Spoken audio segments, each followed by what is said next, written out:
You weren't chosen to run from this world.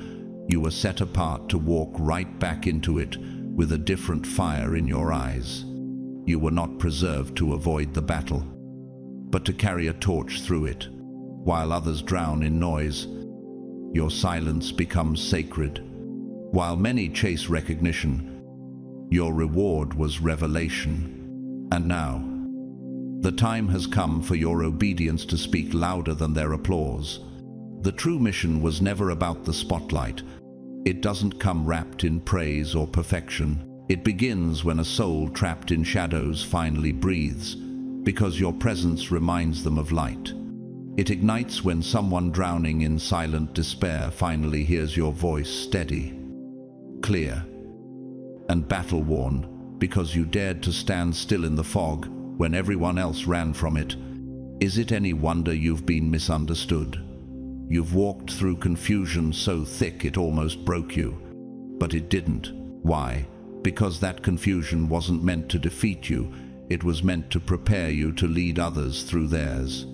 The chaos you endured was the boot camp for your calling. What if the very darkness you once feared was the same darkness you're now called to illuminate?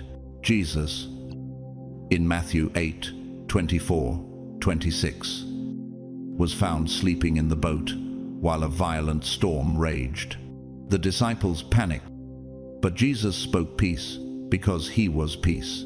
That is your assignment now, not to end every storm, but to carry a frequency that shifts the atmosphere within it. Blessed are the peacemakers, he said in Matthew 5-9, for they shall be called the children of God. And let's be real, the world didn't exactly roll out the red carpet for you. It dismissed you, silenced you, even punished you for seeing too deeply in a culture built on denial. You were mocked when you chose silence, laughed at when you followed intuition, dismissed when you trusted what couldn't be explained. But isn't that what they did to Noah too? For decades he built the ark in silence, while the world laughed until the rain came. Genesis 6:7. But now, watch how the tides are turning. The very ones who mocked your spiritual sensitivity are crumbling under their own confusion. The ones who once rolled their eyes at your peace are now craving it in the middle of their panic. And the ones who called your surrender weak are standing on the edge of their own spiritual cliffs, unsure which direction to leap. And still, even after all they did, you care. That's the real difference between those who are called and those who are chosen. You still carry compassion in a world that has tried to harden you. And make no mistake, that's not a flaw. That's divine power wrapped in mercy. As Psalm 34:18 reminds us, the Lord is near to the brokenhearted and saves the crushed in spirit. That nearness is what you carry now. You've become a walking answer to a prayer someone hasn't even said aloud yet. To give this even more weight, look at humanitarian and activist Leymah Gbowee, a Nobel Peace Prize winner from Liberia. She once said, "You can never leave footprints that last if you are always walking on tiptoe." Her boldness and refusal to remain silent during a brutal civil war catalyzed a women-led peace movement that stopped a genocide.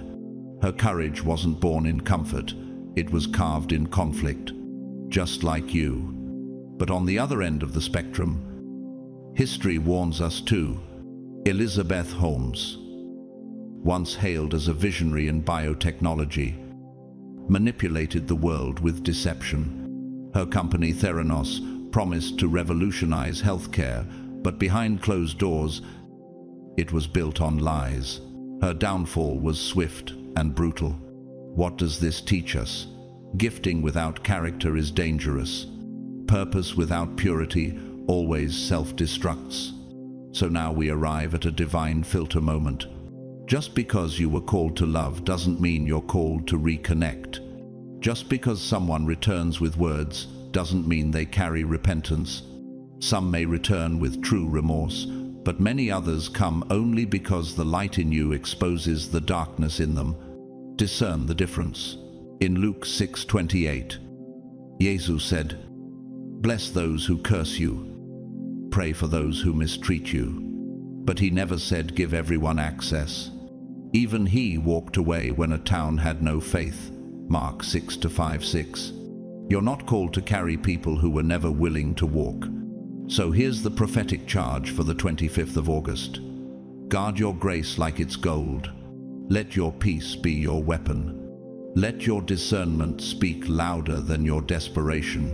You were chosen not because you were perfect, but because you were purified through fire. You are the evidence that God still sends forerunners into broken places. You're not here to prove your worth. You're here to reflect His glory. Even in your weariness, you still carry water for the thirsty, but have you realized yet that someone's survival is connected to your obedience? Could it be that your quiet endurance was never just about you, but about who would find hope through your life? Rise, not in ego, but in holy resolve. This moment was crafted with your name on it. The world may have doubted you, but heaven never did. There are some people you simply can't bring with you. The ones who mock what they can't understand, who cling to bitterness like it's a shield, who mislabel your discernment as arrogance. They were never assigned to your next and chosen one. Hear this loud in your spirit. You've done well. Truly, you survived what would have broken others. You stood in winds meant to dismantle you. You didn't fold. You didn't disappear. And even when no one clapped for your courage, you kept walking. Have you noticed how, when the room gets dark, people instinctively search for someone steady, not loud, not flashy, just steady? You're that person now. Not because you demanded the role, but because you became it in the shadows. You're not just prepared, you are the assignment. There's been a cosmic recalibration, and whether or not people are ready to admit it, the world has shifted. Can you feel it? That silent pressure pressing on your chest, the heaviness that lingers even after a good day. It's not just a bad mood. It's not just personal chaos. Something much larger is stirring in the unseen.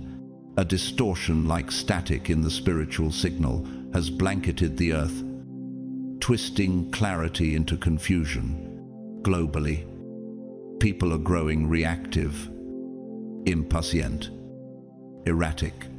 They scroll, bing, distract, not to enjoy, but to escape. Even leaders, once full of wisdom, now second-guess their calling. Healers are burnt out. Empaths are shutting down. And maybe you've asked, why am I so drained when I haven't done anything wrong? Why does everything feel heavy all at once? Romans 8:22 gives us insight.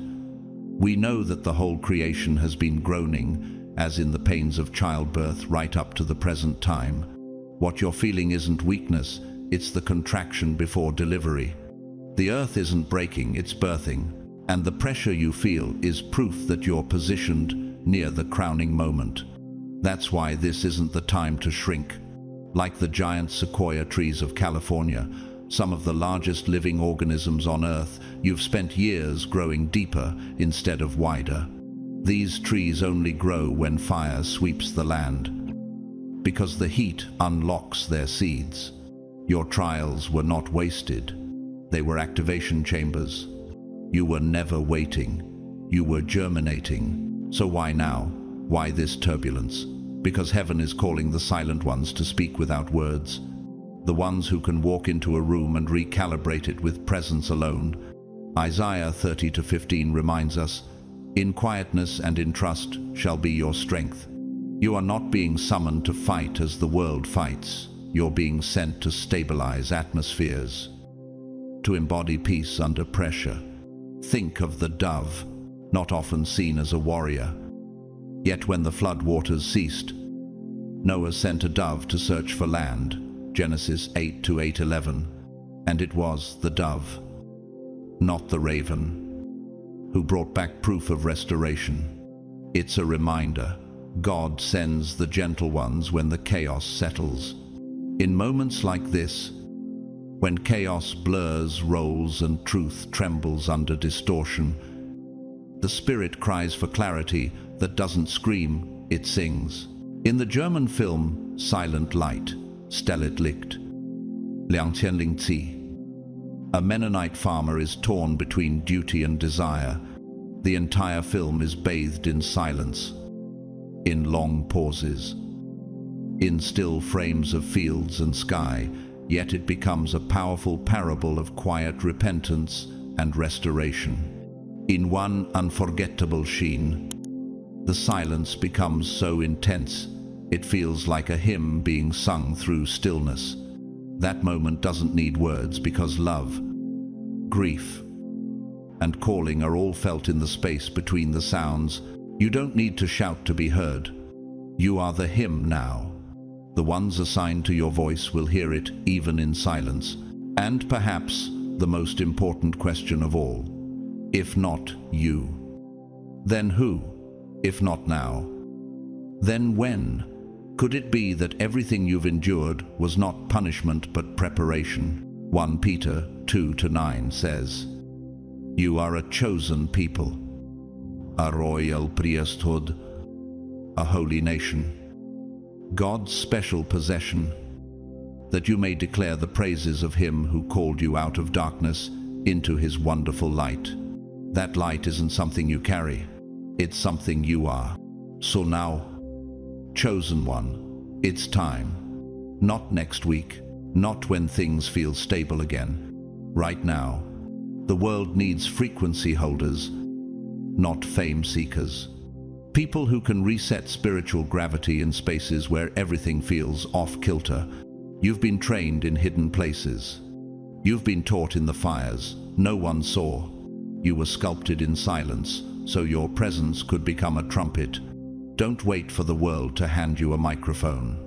Walk like the echo of heaven is already behind you. This is your signal. This is your moment. You were not sent here to survive.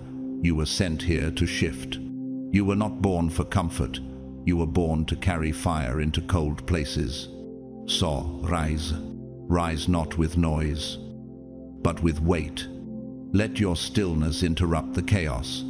Let your clarity interrupt their confusion. Let your presence remind them of the God who still sends people like you, not to escape the battle, but to win it. What the world needs right now is not more shouting, not more spectacle, but stillness that carries substance, not performers but anchors. And that's what you are, a living anchor in a destabilized spiritual ecosystem. You're not just standing still, you're stabilizing frequency. You're not loud because you don't care.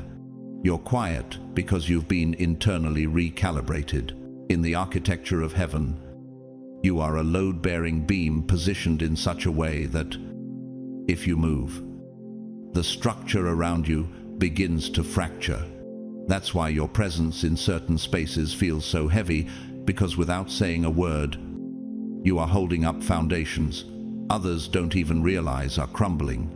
The first pushback you get when speaking truth is not rejection, it's confirmation. You'll know you've struck a deep vein when you feel the atmosphere shift the moment your words leave your mouth. Ever notice how the tension in the room tightens? How do faces change? Breathing slows, and the air itself contracts. That's not paranoia. That's the resonance. Luke 12:51 says, "Do you think I came to bring peace on earth? No. I tell you, division. The truth isn't just comfort. It disrupts, and when you deliver it, you're not simply being bold, you're operating like a spiritual defibrillator, shocking dormant hearts back into rhythm. But just like in cardiology, not every heart responds the same way. Some people aren't resisting you, they're resisting what your presence is, awakening inside of them. Many will interpret awakening as attack. Why? Because truth often threatens the emotional architecture they built to survive. When you question their lie, They feel like you've attacked their identity. But that's not your burden to carry. 1 Corinthians 3-6 reminds us, I planted the seed. Apollos watered it. But God has been making it grow. That's your role. To plant with precision, not to bulldoze with pride. Awakening isn't about flooding someone with revelation. It's about finding that one crack in their armor where light can quietly slip in. So, how do you respond when someone gets defensive? You soften the edge, not your message. But your posture, your goal is not to prove, but to pause. One moment of genuine curiosity can interrupt a lifetime of inner resistance.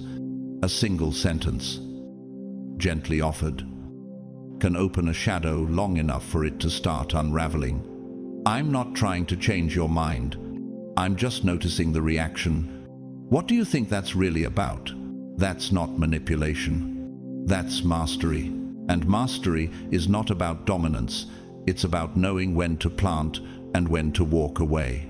Even Jesus told his disciples in Matthew 10:14, if anyone will not welcome you or listen to your words, leave that home or town and shake the dust off your feet. 1:5. Not every field is fertile. Not every door was meant for you to knock twice. The point of your calling isn't to be thanked, it's to be faithful, to give this weight in our current world. Consider a voice not often quoted in Christian spaces, Nilufar Rahmani, the first female fixed-wing Air Force pilot in Afghanistan. Despite death threats, exile, and international resistance, she once said, I knew that if I stopped, I wouldn't just be breaking my own future, I'd be breaking the path for every girl watching. She didn't yell, she flew, and her flight itself became a message louder than speeches. Are you beginning to realize that your stillness might be the earthquake someone else needs? Could it be that your calmness is more prophetic than your preaching? Is it possible that God has made you a mirror not to reflect yourself, but to reveal what others refuse to see? Isaiah 55:11 declares, so is my word that goes out from my mouth. It will not return to me empty, but will accomplish what I desire. You're not here to convert everyone. You're here to carry clarity like oxygen into spiritually suffocating places. Whether they inhale it is not your responsibility. This is your moment of divine deployment. You were not designed to bend under pressure. You were engineered to hold divine weight. You were not trained in silence to remain silent. You were trained so that even your stillness would speak. So rise, not to perform but to anchor, not to argue but to shift. You were sent to be the steady hand in trembling times, and the earth is waiting for your stillness to move mountains. Some people won't understand your shift. They'll mislabel your calm as arrogance, your clarity as control, your boundaries as pride. Let them. Their discomfort is not your assignment. You weren't chosen to be liked. You were appointed to be effective. And effectiveness rarely feels comfortable to those invested in confusion. The moment you feel tension after speaking the truth, that's your confirmation. That discomfort in the air, that energetic static, that's what it feels like when spiritual architecture starts to crack. You're not causing destruction, you're revealing instability. And you're not here to bulldoze. You're here to hold a presence so powerful it makes the lie feel uneasy in its own skin. When you walk into a room and everything tightens, that's not opposition. That's exposure. As Romans trees, douzis. The night is nearly over. The day is almost here. So let us put aside the deeds of darkness and put on the armor of light. You don't even need to raise your voice. You are the disruption. The clarity you carry threatens the illusions people built to survive. But what if I told you that their attacks aren't really about you? What if their reaction is actually a reflection of what their spirit recognizes and their ego rejects? Jesus was accused of being mad. In Mark 3:21, his own family said, "He is out of his mind." So if they question the Son of God, don't be shocked when they question you. The truth has always sounded like rebellion to those invested in the status quo. Right now, many chosen ones have felt strange, not sad, not lazy, not broken, just still. Like your soul has been pressing the brakes while the world races ahead. You weren't being left behind. You were being held. That was divine pause, not paralysis. Could it be that your numbness wasn't stagnation but sacred incubation? Have you mistaken your stillness for weakness when it was actually spiritual recovery? And is it possible that tomorrow the silence breaks, not because noise returns, but because purpose does? Psalm 46:10 commands, "Be still and know that I am God." That knowing, not doing, was your training ground. You were being tuned for clarity, not movement. You were being grounded, not in activity, but in authority. To understand the power of spiritual presence, look at Desmond Doss, a U.S. Army medic during WWIE, a Seventh-day Adventist. Doss refused to carry a weapon, yet in the Battle of Okinawa, he ran into enemy fire over and over, saving 75 men without firing a single bullet. He once said, "While everyone else is taking life, I'm going to be saving it." His presence didn't conform it, transformed. He was mocked, hated, and nearly court-martialed. But in the end, it was his unshakable stillness that saved lives and changed minds. Contrast that with Charles Ponzi, the infamous conman behind the original Ponzi scheme. Born in Italy and promising quick riches in 1922nd America, Ponzi lured thousands into financial ruin by exploiting illusion and urgency. His downfall came quickly, and the name Ponzi has since become synonymous with deception. What was his fatal flaw? He used charisma without character and presence without principle, a dangerous counterfeit to true calling. That's why your presence matters so much, because it's rooted in something real, something ancient, something eternal. John 1:5 says, "The light shines in the darkness, and the darkness has not overcome it." And you, chosen one, are that light, not because of what you do, but because of who sent you. The stillness is over. The silence has served its purpose. Now, rise, not to explain yourself, but to embody your assignment. You are not here to conform. You are here to confront. And the tension you feel, that's not your enemy, it's your cue. The earth doesn't need another voice shouting into the void. It needs your presence to shift the atmosphere. You were not born to move with the crowd. You were born to anchor heaven in places where the ground still shakes. So rise, with clarity, with conviction, with the full weight of who you are. Your stillness was never silence. It was God holding you in place until now. You thought the last few months were just a frustrating delay, didn't you? Like everything inside you had gone silent, like life hit pause and forgot to press play again. But what if that stillness wasn't a mistake, but a sacred strategy? You weren't paused. You were being prepared. The silence wasn't abandonment. It was an incubation, a womb of stillness so deep that even your prayers started echoing. But heaven heard them not through noise, but through your surrender. Stillness is not stagnation. It's compression before combustion. You were being tucked into the soil like a seed, and now the shell is beginning to crack. The 25th of August isn't just another day. It's a divine timestamp, a coded reactivation, a turning point. The ignition you thought was delayed is already happening, not in your schedule, but in your spirit. Have you already started to feel it? That flicker of awareness in your chest, that sudden pressure, like something's waking up inside you before you can put words to it.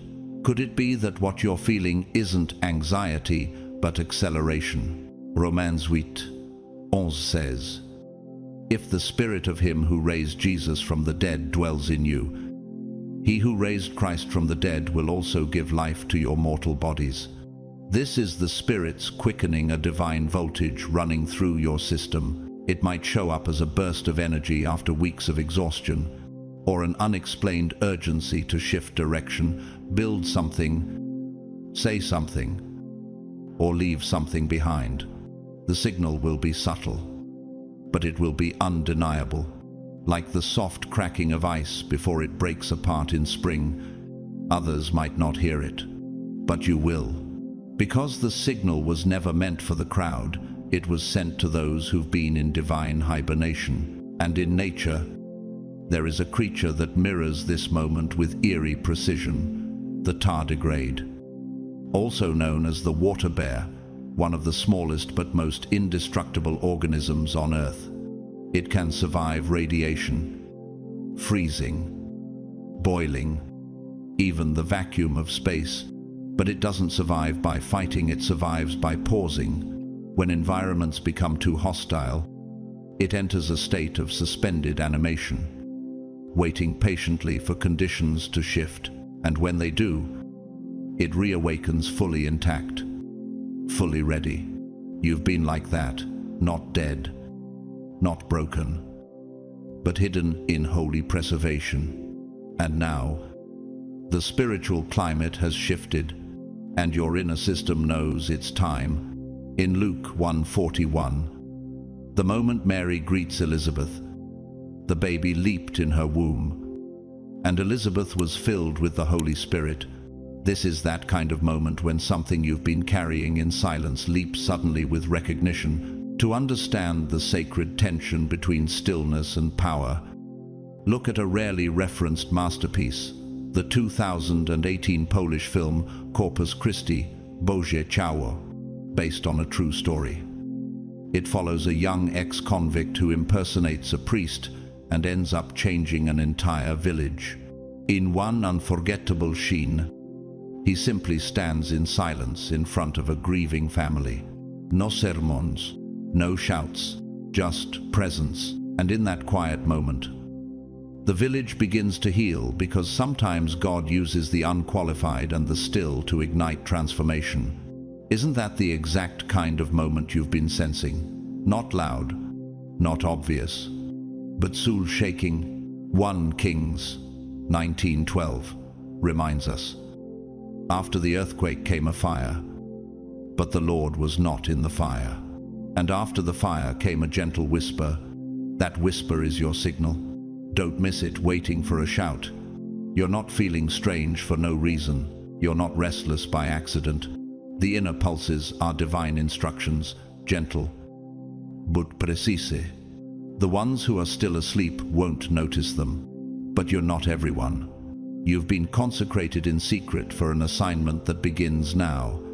The 25th of August is not just a calendar date. It's a spiritual ignition point. The switch has been flipped. The dormant has become dynamic. The hidden is now holy ground. So rise not with panic, but with precision. Rise with a knowing that defies your feelings. You are not waiting anymore. You are activating. Your stillness was sacred. But now, your steps are prophetic. Some of you didn't even realize how burned out you were until the spark came back. You were functioning, smiling, producing, surviving, but deep inside, your flame was flickering.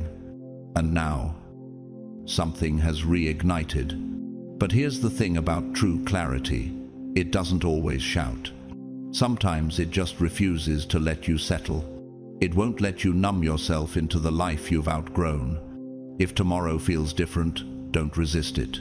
If your body feels restless or your spirit feels on edge, don't dismiss it. What if that pressure isn't anxiety, but acceleration? What if the sudden unease isn't disruption but divine dislodging? Ecclesiastes 3:1 reminds us, there is a time for everything, and a season for every activity under the heavens, and the season of stillness has reached its expiration. The divine algorithm has shifted. You're no longer cloaked. You've been raindexed in heaven's frequency grid, and here's a sacred mystery. Most people never learn about being chosen. The path does not become clearer by walking it alone. Your destiny sharpens every time you help someone else see theirs. The more you guide, the more your own map unfolds. This is what psychologists refer to as the mirror neuron effect. When you speak truth into someone's confusion, the brain's empathy circuits activate not just in them, but in you.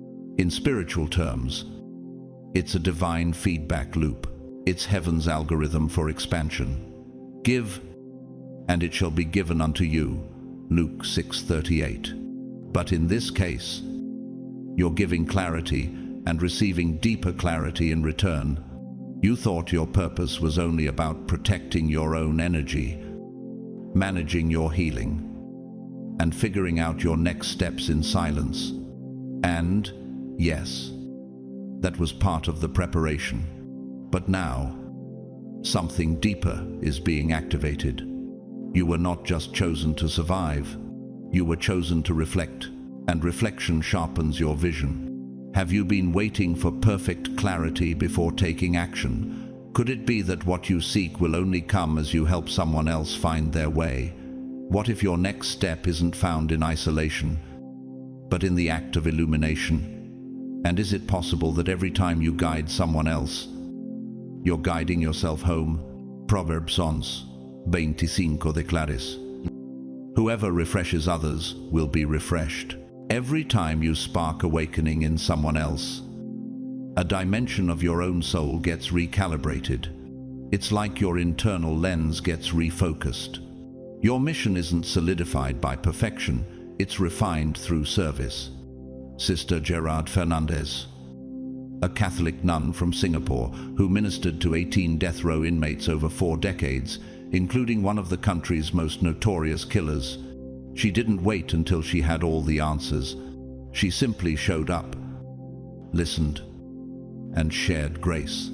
In an interview, she said, when you walk with someone in darkness, you begin to see what light really means. Her clarity deepened, not in distance, but in connection. And your mission will too. In architecture, there's a concept called load path redistribution. When one part of a structure is strengthened, the pressure redistributes and lightens the load elsewhere. That's what happens in the spirit. When you lift someone else in truth, the load on your own heart shifts, and suddenly, what feels heavy becomes light. Isaiah 58:10 says, if you spend yourselves on behalf of the hungry and satisfy the needs of the oppressed, then your light will rise in the darkness. This is the divine blueprint. You don't wait until you shine to serve. You serve and your light rises while you're doing it. So don't fall for the myth of readiness. You're not waiting to be qualified. You're being sharpened by obedience. And every time you reflect truth into someone's chaos, your own alignment locks into place like a sacred gear clicking into rhythm. This is your moment to stop waiting and start reflecting. The fire is back. The signal is clear. And your next step isn't found in isolation. It's released through impartation. So rise, speak, reflect, illuminate. You've been hidden long enough. Your light has recalibrated. Now let it shine. What you give is who you become, and what you release into others becomes the very path you walk. That's how this sacred mission expands, not through control, but through connection. Every breakthrough you witness in someone else becomes reinforcement for your own. Every question they ask pulls an answer from the depth of your calling. And when that answer surfaces not from your intellect, but from your spirit, your own path lights up like a lantern. It was never about saving everyone. That was never your burden. And it was never about convincing them either. It's about presence. A presence so grounded in divine clarity that when you walk into someone's storm, you don't shout over it. You shift the entire atmosphere. You carry a signal. And when that signal is released, something in the field begins to tune itself. Isaiah 54 says, "The sovereign Lord has given me a well-instructed tongue, to know the word that sustains the weary." You don't have to explain everything. You just have to be in tune, because when your message hits someone's soul, when it lands in the middle of their pain, something awakens. And in that moment, you're not just ministering to them, you're watching a deeper part of yourself come alive. The world has taught you to hoard your energy, to preserve it, to protect it. But in the kingdom of God, clarity doesn't shrink in movement, it multiplies. Could it be that your clarity was never designed to be private? Have you mistaken boundaries for disconnection? What if your next revelation is hidden in someone else's eyes? What if you've been praying for an answer, but it's wrapped inside someone you're about to help? Proverbs 4:8-10 reminds us, "The path of the righteous is like the morning sun, shining ever brighter till the full light of day." Your journey isn't a solo climb, it's a shared rhythm, one breakthrough at a time. And when someone finally sees themselves clearly because of something you said, you'll realize this was never just about your growth. It was always about the field you were sent to cultivate. To reinforce this truth, look at the story of Bryan Stevenson, the civil rights lawyer and founder of the Equal Justice Initiative, known for defending the wrongfully convicted and advocating for justice reform in America. Stevenson once said, "Each of us is more than the worst thing we've ever done." He didn't just offer legal arguments. He offered presence, a non-judgmental witness in systems built on shame. His clarity grew deeper as he gave others the courage to see themselves differently. That's what you're doing too. But while some rise into light, others descend into deception. Anna Sorokin, who posed as a wealthy German heiress, Anna Delvey, and manipulated her way into New York's elite social and financial circles. She stole millions, leaving behind a trail of confusion, betrayal, and ruined relationships. Why? Because her identity was built on illusion, not assignment. And when exposure came, it didn't just cost her credibility, it collapsed the false world she built. This is why your assignment is not for the masses. It's for the remnant, the call, the chosen, the ones who won't use their voice to build altars to self, but altars to truth. Matthew 22:14 declares, "Many are called, but few are chosen." Not everyone will feel this call, and even fewer will answer it. Because this mission doesn't come with instructions, it doesn't come with guarantees, and it doesn't knock twice. So why do you feel it? Why has your heart been trembling at invisible frequencies? Because you're one of the few who were built for this. This is your signal. This is your summons. This is your moment to activate. You are not here to be passive. You are here to be prophetic. You're not just carrying a message. You are the message. Your field is ready. The harvest is waiting. And the ones who need you won't recognize themselves until you show up. So, rise. With fire in your lungs and clarity in your hands. The call didn't come to many. It came to you. You're not watching this by mistake. Your presence here was pre-written. Your spirit recognized this moment before your mind did. That strange weight you've been carrying, that silent ache that nothing seemed to explain, it's because this isn't just another message. This one has your name on it. Some people won't understand what this means, And that's okay, because this was never meant for the masses. Most people can't handle the weight that comes with divine clarity. They confuse comfort with peace and illusion with truth. When truth disrupts the stories they've built their identity around, they run, or worse, they attack. They label, they mock. But you didn't run, you stayed. Isaiah 43:2 echoes over your life.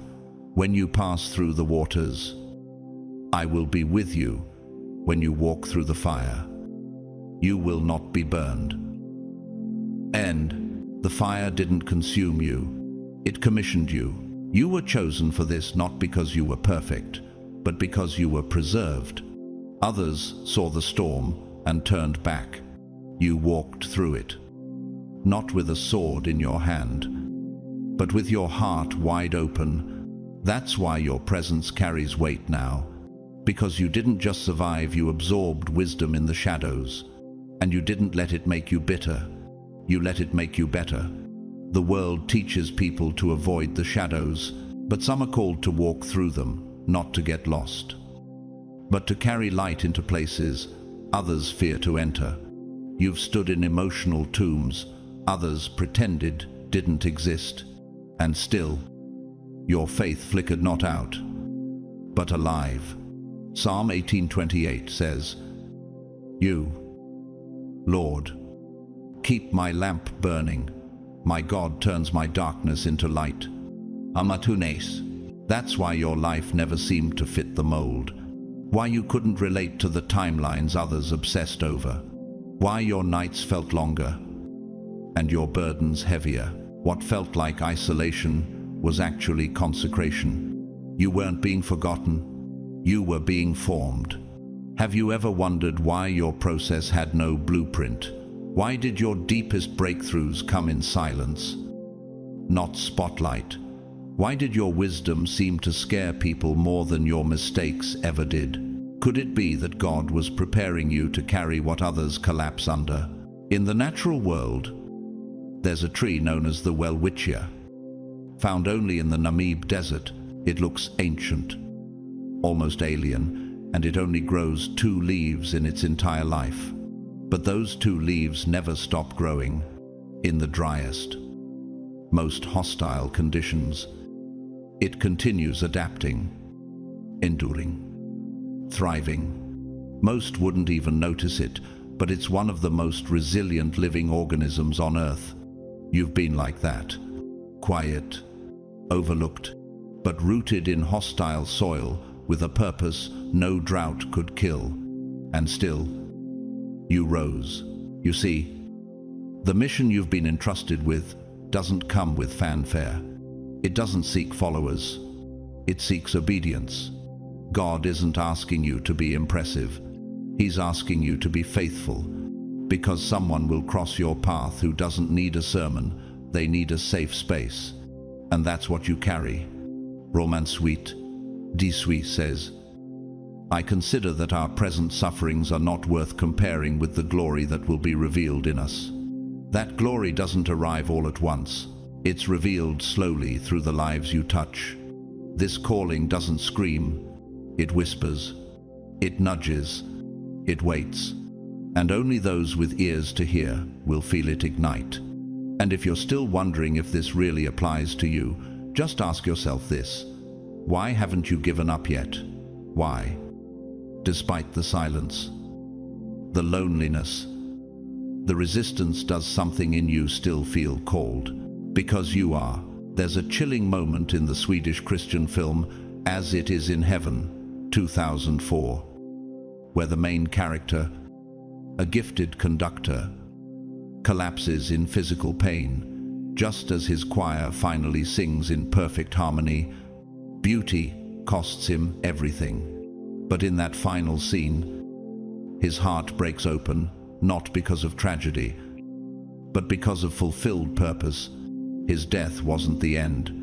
It was the crescendo, the completion of his mission. That's what your life is building toward. Not applause, not perfection, but impact.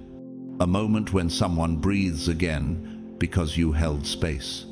A quiet shift in atmosphere because your presence refused to abandon truth. You weren't born to be accepted. You were born to be activated. This calling was never about comfort. It was about transformation. You carry something sacred, and it's not meant to be buried under fear or diluted by doubt.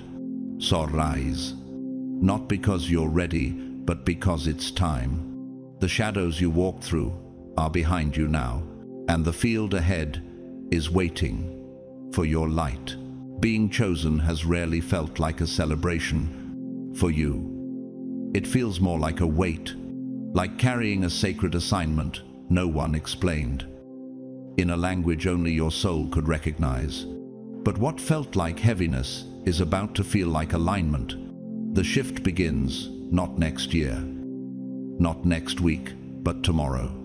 You didn't choose this day. This day chose you. The 25th of August isn't just a date, it's an activation. A holy checkpoint etched into the blueprint of your being before you were ever born. That's why it won't feel logical. It will feel cellular, like your body knows something your brain hasn't caught up to yet. 1 Peter 2-9 says, "But you are a chosen people, a royal priesthood, a holy nation, God's special possession."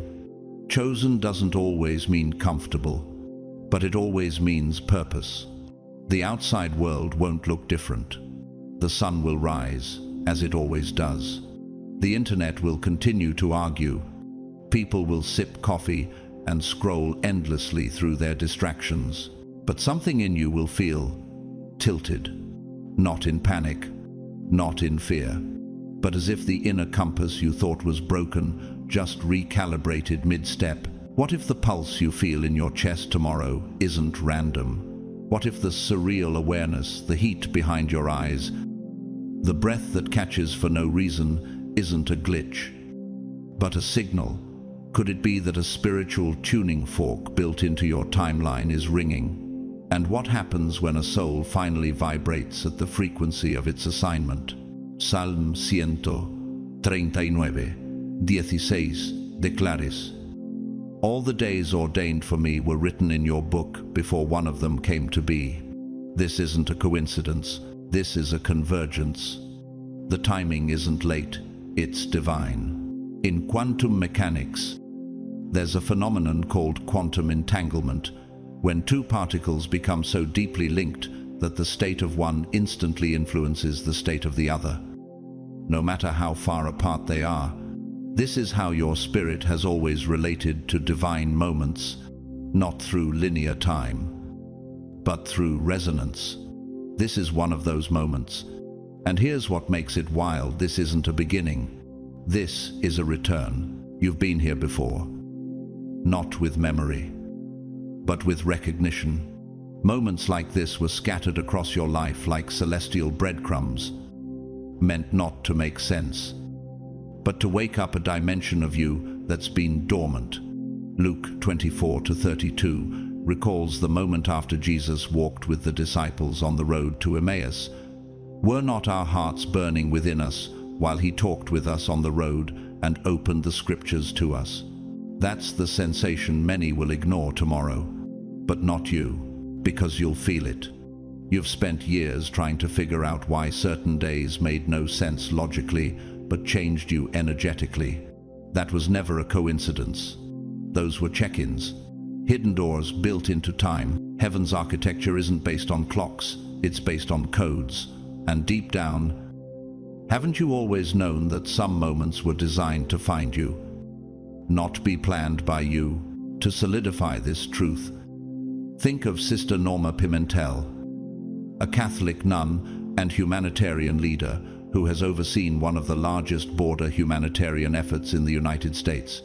Once asked how she keeps going without knowing the outcome, she replied, "Love does not calculate risk. It responds." Her obedience wasn't built on clarity, it was built on internal resonance. Just like yours, the 25th of August has been pre-programmed into your design, not your planner. It's a checkpoint that confirms the path. You're not starting over. You're stepping through. You didn't miss it. You didn't mishear it. You were always meant for this exact alignment. Tomorrow is not just another page, it's a portal. You've reached a checkpoint in the spirit, not by striving, by surrender. So rise, with stillness in your body and fire in your bones. This is not the start. This is the activation of what always lived inside you. And tomorrow is one of those days. Heaven wrote into your bones, not your planner. You may not remember signing a divine contract before your birth, but something deep within your being does. Something in your system knows. That persistent sense of being different, the way you've always carried a quiet heaviness, the feeling that you're on assignment even when you can't explain what the assignment is. That's not a delusion. It's design. Jeremiah 1:5 declares, "Before I formed you in the womb, I knew you. Before you were born, I set you apart." This mission isn't random. It's ancient. It's encoded. There are memories that don't live in your mind. They hum in the voltage between your cells. The tug in your chest isn't anxiety, it's recognition. Tomorrow, the 25th of August, is not just a new day. It's a soul alarm, a reminder, not a beginning. It calls not to start something brand new, but to reawaken what's already underway. Have you ever wondered why you feel strangely awake on certain days? As if your soul knows what your schedule forgot. Romans 8:28 reminds us. And we know that in all things God works for the good of those who love him, who have been called according to his purpose. Nothing was wasted. Even what tried to break you was bending you into position. You don't need a name for what you're carrying. You don't need language for what you're sensing. Your mission doesn't require definition. It demands awareness. When that strange pull rises in your chest, that magnetic sense that something is different about tomorrow, don't dismiss it. Don't explain it away. Respond to it. Jesus' most pivotal moments were not always loud. In Matthew 26-38, before the cross, he said, "My soul is overwhelmed with sorrow to the point of death." There are moments when the weight of your mission registers in your soul, long before it reveals itself in your circumstances. To reflect this, think of the late John O'Donoghue, Irish poet and former priest, whose work bridged spirituality, mystery, and soul memory. In one of his final interviews, he said, "There is a secret and silent memory at the heart of our being, a light buried deep in the clay of our existence. That's what tomorrow touches, the light buried, not forgotten." Could it be that this is the day your soul remembers what your mind forgot? On the other hand, not everyone responds to these sacred signals. Some feel the call and reject it, chasing counterfeit versions of purpose instead. James Arthur Ray, a once celebrated motivational speaker, promised enlightenment through dangerous spiritual warrior retreats. In 2009, 3 people died under his care. Why? Because ambition without alignment is deadly. When people manipulate sacred things for control or ego, the consequence isn't just personal, it becomes tragic. John 10:27 reminds us, "My sheep listen to my voice, I know them, and they follow me." You don't need to force anything, you just need to stay tuned. And yet, deep down, haven't you always sensed you were preparing for something? Something invisible but real, like an internal countdown you couldn't see but always felt. Psalm 139:16 declares, "All the days ordained for me were written in your book before one of them came to be." This isn't a coincidence. This is a convergence. The timing isn't late, it's divine. The day is almost here. And this one will not feel ordinary. It will whisper, not shout, but only the attuned will hear it. Tomorrow is not a random page in time. It is a divine recall of your soul's agreement. You are not awakening to something new. You are returning to something eternal. You don't need all the answers. You just need to pay attention. So rise, respond. Remember, the 25th of August remembers you. The only question is, will you remember it? Don't dismiss what you're feeling. Don't try to rationalize it away. This isn't your imagination. It's your memory resurfacing. You're not making it up. You're finally remembering something your spirit never forgot. Your energy is sacred. Not everyone is meant to access it. And yet, as the mission awakens inside you, your spirit wants to pour, to heal, to serve, to move. The energy is rising. You can feel it like fire in your bones, like electricity in your skin. Jeremiah 20:9 says, His word is in my heart like a fire shut up in my bones. I am weary of holding it in. Indeed, I cannot. That's what purpose feels like when it begins to take over. It doesn't knock. It ignites. You'll wake up differently, with clarity, with conviction, maybe even with urgency that you can't explain. And after all the wandering, all the delays, all the dry seasons, something will finally click. But when that clarity comes, will you remember how to protect it, or will you give it away in all directions just to feel useful? This is where many chosen ones stumble, not in their mission, but in their management. Because when purpose hits, it feels like redemption. You start saying yes to everything. You answer every call. You stay up late, holding space for others. You let people spill their pain at your feet, not realizing they never intended to grow, only to transfer the weight. Galatians 6:9 reminds us, let us not become weary in doing good, for at the proper time we will reap a harvest if we do not give up. But weariness comes not only from doing wrong, it comes from doing too much of the right thing for the wrong people. You're not a machine. You're a vessel. You weren't designed to operate endlessly without rest. But when you're finally seen, finally needed, finally activated, you mistake your limitlessness in spirit for limitlessness in flesh. Have you noticed how your own presence disappears when everyone else's needs take up the room? Your body starts to speak. Your nervous system tightens. Your sleep shortens. You become restless. You start confusing overextension with obedience. And when your inner compass whispers, pause, you silence it, not because you're rebellious, but because you were built to care. That's why God keeps calling you back to boundaries. Because clarity isn't endless. It's renewable, but only through rest. Isaiah 9 promises, but those who wait on the Lord shall renew their strength. They shall mount up with wings like eagles. You can't soar when you're carrying everyone else's weight. In nature, the mimosa pudica, a small, unassuming plant folds inward the moment it's touched, not out of weakness, but wisdom. It knows when energy is being pulled from it and protects itself instinctively.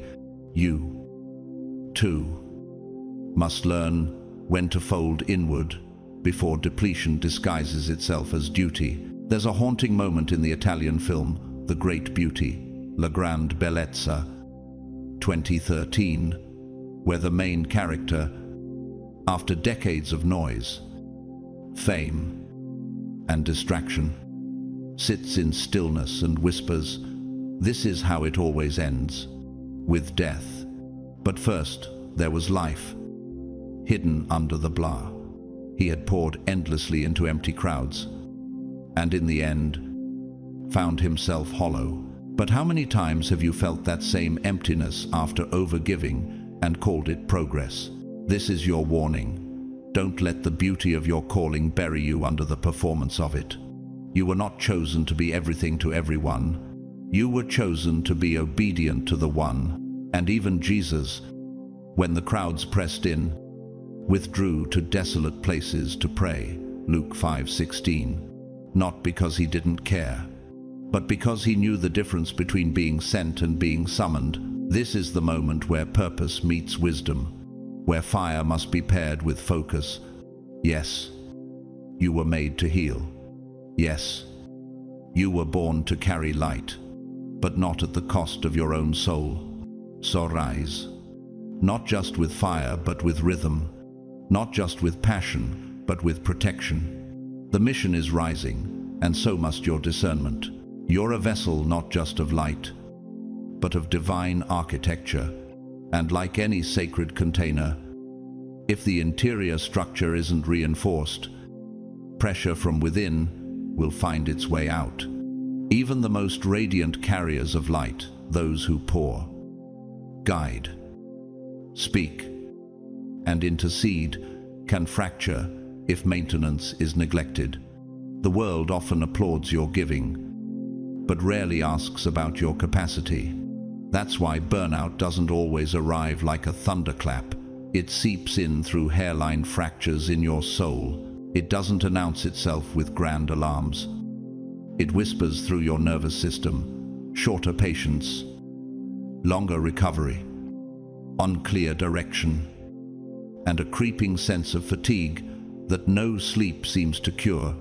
In neurobiology, there's something called synaptic fatigue, a real phenomenon where overused neural connections begin to misfire due to lack of rest and chemical replenishment. That's what happens to chosen ones who don't protect their energetic flow. You stop receiving downloads. Your instincts feel scrambled. What once felt like divine clarity now sounds like static. You doubt not just your mission, but your ability to hear God at all. Jesus, who bore the weight of the world, retreated regularly to be alone with the Father. Luke 5:16. If the Son of God didn't skip rest, why do you? Could it be that your guilt around pausing isn't righteousness but programming? What if the voice that says, "Keep going or it all falls apart," isn't holy, but inherited from a system that confused busyness with devotion? You've been taught that real devotion looks like exhaustion. But in Romans 12:1, Paul urges us to present our bodies as a living sacrifice, not a burned-out one. What good is your anointing if the vessel carrying it collapses mid-mission? Who benefits when your discernment is so drained that you confuse false urgency with divine prompting? Ask yourself gently, when was the last time you created silence on purpose? Not silence filled with scrolling, or Netflix, or distraction, but actual sacred stillness. Could you sit in the quiet without shame or a creeping urge to perform? Because true restoration isn't passive, it's an act of spiritual resistance. The mystic poet John O'Donoghue, a beloved Irish philosopher and priest, once said, "The soul always knows what to do to heal itself.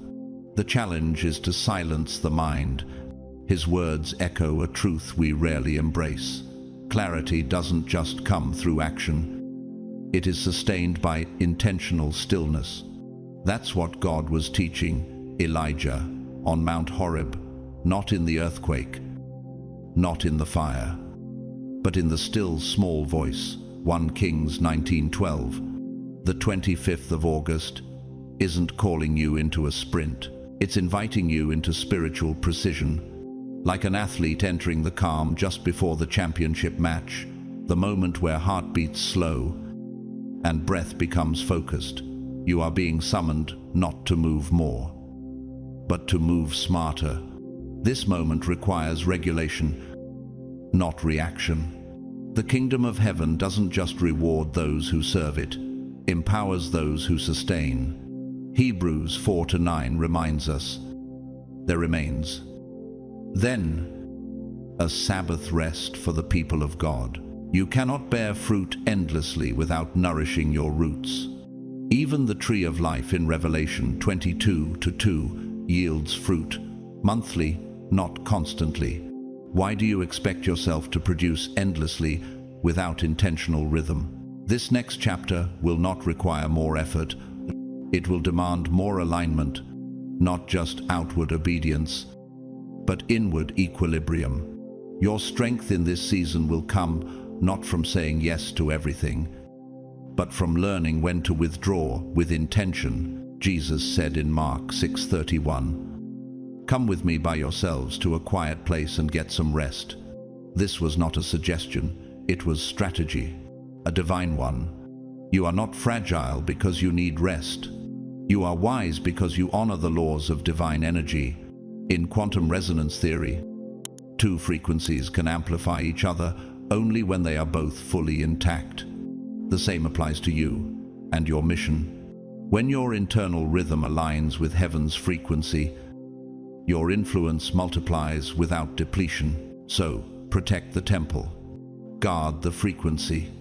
Defend your peace like it's your inheritance, because it is. God isn't calling you to die for the mission. He's calling you to live long enough to finish it well.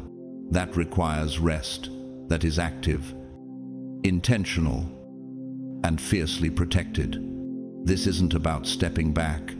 It's about stepping wise. As the 25th of August approaches, don't just rise. Regulate. Rewire your pace. Rebuild your boundaries. And reclaim your birthright to peace, clarity, and sustainable power. You are not just a vessel. You are a living cathedral of divine purpose. You don't need to collapse to prove you care.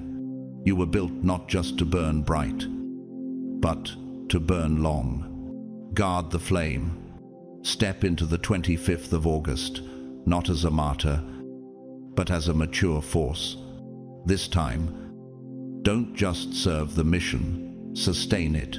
Let your inner world recalibrate.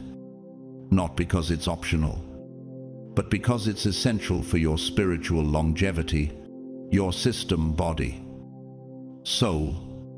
Spirit has been on high alert for years, absorbing signals, carrying burdens, holding truths no one around you could articulate. But even God's chosen vessels need time to exhale, just like Elijah beneath the broom tree, 1 Kings 19:4-8. There are moments when even prophets collapse, not from weakness, but from the weight of constantly showing up. And in those quiet moments, God doesn't scold, He sends provision. Rest is not retreat, it's reinforcement. Every time you ground yourself in truth and rest, you sharpen your inner frequency. You become clearer in your discernment. You start transmitting wisdom instead of noise. You stop reacting and begin responding from a deeper place. Why? Because real light doesn't flash, it glows. And glowing takes consistency, not performance. In Matthew 5:14, Jesus calls us the light of the world, but He never said light had to be loud, just a present, just steady. Have you ever noticed how silence can speak louder than shouting? That's not a flaw in your design, that's the genius of it. The mission ahead doesn't need your burnout disguised as bravery. It requires your clarity. It doesn't need you spread thin.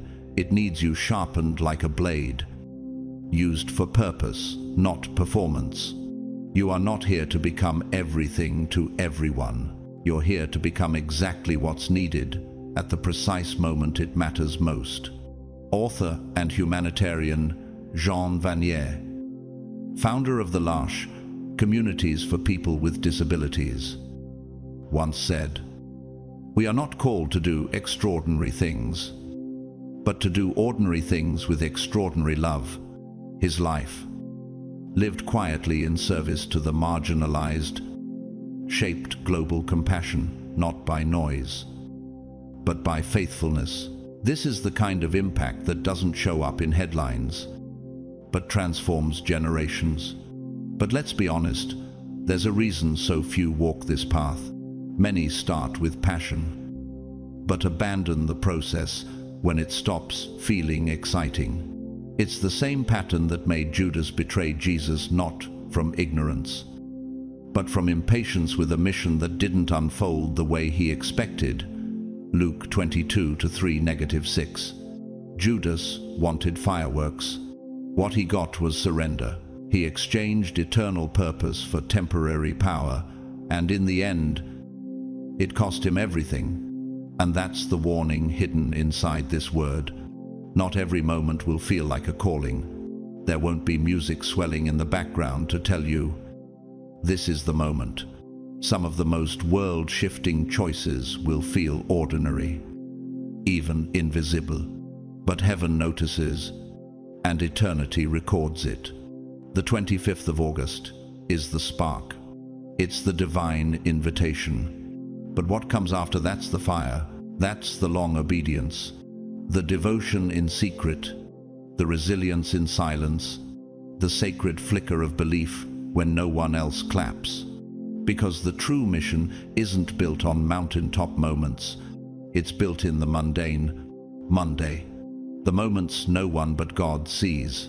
Can you still show up when it's quiet, when you're unsure, when you're tired but not defeated? Can you hold the line when it would be easier to drop it and start over somewhere else? That's the real test. And the ones who pass it, those are the ones God trusts with legacy, not just applause. The light you carry isn't here to be seen, only it's here to guide. And guiding means you'll walk into places darker than your comfort zone. But the goal isn't to escape it. The goal is to remain illuminated. Romans 12:11 reminds us, never be lacking in zeal, but keep your spiritual fervor, serving the Lord. This is a fire that needs tending not once, but daily. So, as the spark of the 25th of August lights something deep within you, protect it. Don't just honor the assignment, honor the anointing that allows you to carry it. Don't confuse the lack of noise with the lack of meaning. The kingdom of God advances not through explosions, but through steady flames. You are that flame. So protect the fire. Guard the flicker. And when others forget why they started, you remember who sent you. So, what does that look like now? This life after the awakening, after the divine signal of the 25th of August. It doesn't mean chasing another confirmation or waiting for a cosmic event to shake your certainty. You are not here to ride every wave. You are the wave now. What God placed inside of you isn't waiting for permission to rise. It's already moving. What will you do with the momentum? In nature, waves don't question their rhythm. They respond to the pull of the moon, just as the tide surrenders to celestial gravity. Your spirit knows when to rise, without needing external validation. You were built for this divine pull. And every time you deny it, your waters churn in resistance. But every time you flow with it, your presence reshapes the spiritual shorelines of those around you. That's what this moment is asking. When truth begins to tremble in your chest, will you speak it, even if your voice shakes? When comfort tempts you into silence, will you still ask the hard questions? Will you pause long enough to hear what others are crying for beneath the surface before they even know how to articulate it? This is not about performing strength. It's about becoming clear. The fig tree in Luke 13:6-9 was given more time to bear fruit, but not indefinitely. The gardener didn't say, "Start over." He said, "Dig around it. Fertilize it. Give it one more year." God isn't asking for a brand new you. He's asking for the buried version of you that's been waiting under layers of fear, performance, and people-pleasing to finally stretch toward the light. And stretching doesn't always look impressive. In fact, It's often invisible, like roots growing beneath soil, messy, unseen. But essentiel. That's what real spiritual growth is made of. Not applause, not spectacle. But sealed expansion. Every time you choose truth over convenience, the mission becomes more alive, even in silence. This isn't about grandeur. It's about consistency. That's how the chain stays unbroken. The same way the ant returns to rebuild after the rain. Undistracted by applause or acknowledgement. Proverbs 6, Urges us. Go to the ant, you sluggard, consider its ways and be wise. Why? Because endurance is often dressed in invisibility. You won't always feel magical. You won't always feel anointed. There will be days your spirit feels ordinary.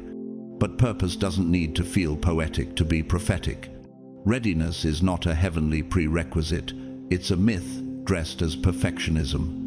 What matters is movement. What matters is the small, honest yes. The fragile truth you dare to offer when no one demands it. In the European film La Mappa del Cuore, The Map of the Heart, a priest whispers to a weary traveler, "You don't need the full map, only the next right step." That's divine movement, not the fireworks, not the 5-year plan, just the next honest word, the next faithful moment, the next act that aligns with what heaven has already whispered in your chest. Because when in doubt, that's all God is asking. Not your perfection, not your performance, just your participation. A mustard seed of trust, a whisper of obedience. A single moment where you say, "I'm still here, I'm still willing, and that, chosen one, is enough." But here's the deeper layer, one that few recognize until it's too late. When God calls you into consistency, He is not merely disciplining your habits, He is architecting your capacity for divine responsibility. You are no longer operating as a spiritual wanderer, waiting for cues. You are stepping into what we might call, in the language of neuroscience, a limbic override. The limbic system in the brain governs emotions and instinctive survival responses, but mature spiritual calling requires you to override emotional impulses in favor of cortical clarity, measured responses rooted in wisdom, not just urgency. Why does this matter now? Because what God is releasing next won't be assigned to people who can only operate when inspired. It's for those who can sustain clarity in contradiction, those who can remain spiritually coherent when the emotional noise rises. The Apostle Paul said it plainly in 1 Corinthians 9:27, "I discipline my body and keep it under control, lest after preaching to others, I myself should be disqualified." Paul understood what many modern believers miss. Divine endurance is a psychological recalibration. It is training your internal systems not to collapse under your calling. This is why rest must be strategic, not reactionary. Why silence must become your sanctuary, not your punishment. Because everything about your next chapter requires what the field of quantum resonance calls stable coherence. The ability of a system to sustain alignment even in the face of energetic disturbance. Your spirit, like a tuned resonator, must now remain locked on the divine frequency, no matter what external signals are being broadcast around you. How do you do that? How do you keep showing up when the inspiration dries up, when the applause fades, when no one responds to the offering you've poured your soul into? It's here where the lesson of the desert becomes sacred. In Matthew 4, Jesus endured 40 days of silence and temptation, not to prove his strength, but to establish the internal infrastructure for what would come next. He didn't perform miracles there. He didn't preach. He didn't heal. He withstood. Because some seasons aren't about what you build outwardly, They're about what gets welded into you inwardly. This type of strength isn't loud. It's forged, like the silent load-bearing beams beneath a cathedral's structure never seen, but carrying the weight of glory. That's you now. You're no longer called to be visible. You're called to be structural, and perhaps that's the very tension you've been sensing lately. The realization that you're no longer living for spiritual events, but for eternal impact. That you're not preparing for a moment, you're becoming the moment. A modern example of this kind of silent weight-bearing is Francesca Cavallo, an Italian author and entrepreneur who co-created the global bestseller Good Night Stories for Rebel Girls. While the world praised the book's message of empowerment, most people didn't know that behind the scenes, Cavallo fought persistent systemic resistance to getting her voice heard as a queer woman in Italian publishing. She once said, "People want your brilliance, but they don't always want your being. I had to learn to be light without setting myself on fire." End of quote. Isn't that the struggle of the chosen one? To be light without burning out in the process, to glow without becoming consumed, to speak without needing to shout. You were never called to ignite everything, just the one thing heaven assigned to you, the flicker that only your hands can steward, the sound only your voice can release, and the chain only your spirit can keep unbroken. That's how you hold the frequency, by showing up when no one claps, by walking forward when the path is invisible, and by choosing obedience even when clarity hasn't caught up yet. That's how the mission builds itself through you. You don't need to see the full map. You are the map in motion. The 25th of August was never the destination. It was the ignition point, the sacred spark where heaven whispered, "Now."